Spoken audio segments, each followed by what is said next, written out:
Hi hello friends, welcome to my new vlog. Please support ಮಾಡಿ, ನನ್ನ channel subscribe ಮಾಡಿ. ಇವತ್ತು ನಾನು ಮಟನ್ ಸಾಂಬಾರು ಮಾಡೋಣ ಅಂತ ಇದ್ದೀನಿ. ಮಟನ್ ಸಾಂಬಾರಿಗೆ ಏನೇನು ಬೇಕು, ಇಲ್ಲಿ ಈರುಳ್ಳಿ, ಟೊಮೊಟೊ, ಬೆಳ್ಳುಳ್ಳಿ, ಶುಂಠಿ, ಕಾಯಿ, ಚಕ್ಕೆ, ಲವಂಗ, ಮೆಣಸು ಮತ್ತು ನೆಕ್ಸ್ಟ್ ಕೊತ್ತಂಬರಿ, ಪುದೀನ ಇಷ್ಟು ಹಾಕಿ ನೆಕ್ಸ್ಟ್ ಮಟನ್ ಎಲ್ಲ ತೊಳ್ಕೊಂಡು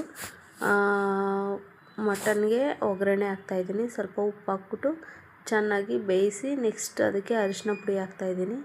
ಸ್ವಲ್ಪ ಅದನ್ನ ಎಣ್ಣೆಲಿ ಚೆನ್ನಾಗಿ ರೋಸ್ಟ್ ಮಾಡ್ಕೊಂಬಿಟ್ಟು ಒಂದು 5 ನಿಮಿಷ ಪ್ಲೇಟ್ ಮುಚ್ಚಿ ಚೆನ್ನಾಗಿ ಅದನ್ನ ಬೇಯಿಸ್ಕೊಳ್ಬೇಕು.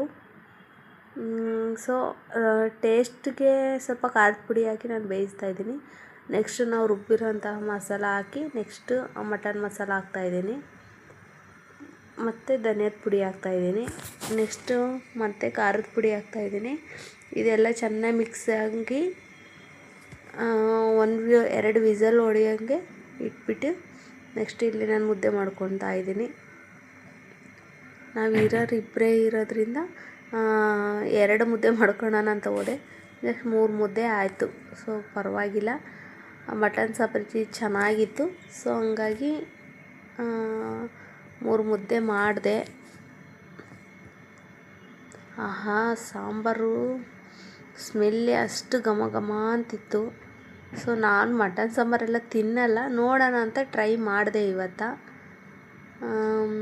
ಪೀಸು ಮಾತ್ರ ಮಸ್ತಿತ್ತು. ಆದರೆ ಇದೇ ಫಸ್ಟ್ ಟೈಮ್ ನಾನು ಮಟನ್ ತಿಂದಿರೋದು. ಸೊ ಹೆಂಗಿರುತ್ತೆ ಅಂತ ಟೇಸ್ಟ್ ಮಾಡಿದೆ. ಬನ್ನಿ ಸಾಂಬಾರು ಟೇಸ್ಟ್ ಮಾಡೋಣ.